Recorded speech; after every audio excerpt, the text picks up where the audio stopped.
Rifkin confessed to the murders of 17 women. What caused this man to kill? He believes it all started in his brain. Apparently I have a deficit in this frontal lobe area, and my thought process is not your thought process. So he's allowed cutting-edge science to explore his brain in the hopes of finding an answer to the question that plagues him. Nice to meet you. Hi. Why does he kill? I visited with the 51-year-old inmate in an upstate New York prison. One of the earlier homicides or nights or events might have been euphoric, and then I was chasing it after that. The thing is, you never get that original rush. That's the whole point of why you keep chasing it. The killing began on a winter night in 1989 after Rifkin picked up a prostitute in Manhattan. As the night progresses, I'm in for 100. I mean, over 100, about 150 all told. And you haven't seen any sex at all? No. Somewhere within the next couple of hours, I just got fed up and I started hitting her. Basically beat her till my arms got tired.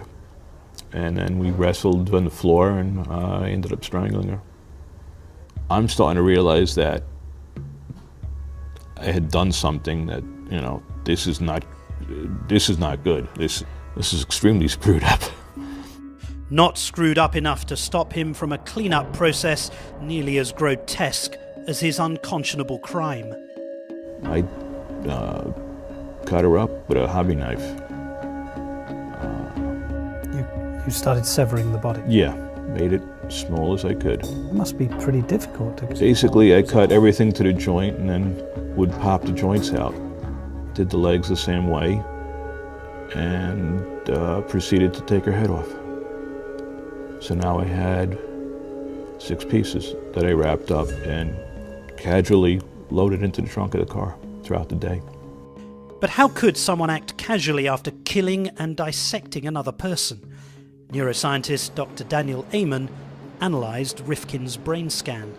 When I looked at Joel Rifkin's scan, I thought to myself, this is a brain that is vulnerable to violence. He had low activity in his prefrontal cortex, that most human thoughtful part of the brain. See, for example, in these scans, the image of the normal brain is brighter in the front, and in the murderer's brain, that same region is dark. There's an area they call the frontal lobe. In its simplest form, that's where we have our conscience. So do Rifkin's scans show that he's missing a conscience? Could a faulty brain have played a role in the brutal murders of so many women? There are good nights with prostitutes and there are bad nights with prostitutes. There are times you get ripped off, there are times things go as planned. Joel Rifkin committed his final murder in June of 1993. She was the 3rd or 4th girl I was with that night. In the back seat of the car, strangled her, drove her home. He wrapped up Tiffany Bresciani's body and stuck her in the trunk before turning the car over to his mother to run some errands. Mom could have put groceries in the trunk that morning. None of it made sense by that time. With notable indifference, Rifkin told me that he later transferred the decomposing body to the back of the family pickup truck. But on the highway, a license plate happened to fall off, and he was stopped by the police. Troopers discovered that there was the body of a white female, in the back of the pickup. I was under arrest. I don't know. I knew that was it. You do it, Joel. What do you have to say? What do you have to say, Joel? At a cognitive level, psychopaths know right from wrong, but they don't have the feeling for what's right and wrong. We have 41 murderers. Dr. Adrian Rain has studied psychopaths for 30 years. Both he and Dr. Amen believe that while the psychopathic mind can't be cured, it may be treatable, starting with a diet high in omega-3s.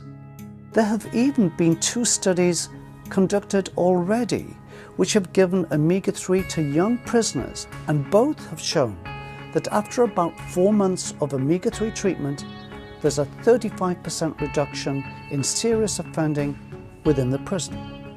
So we can stop the rot. Early intervention could be the key. The sad thing is, if I would have seen him perhaps as a teenager and helped to remediate his brain, that he would have been less likely, I think, to act out in violent ways. Do you think if you'd had an intervention when you were younger, you might not have done what you did? Wow. You know, if this is what they could have seen when I was 8 or 10, maybe none of this would have happened. Maybe I could have gotten the therapy or the drugs I needed. Maybe some people would have survived. Yeah. And maybe now the next kid who comes along, we can be helped. But this discussion has sparked an explosive legal debate. If these killers have bad brains, does that excuse their actions?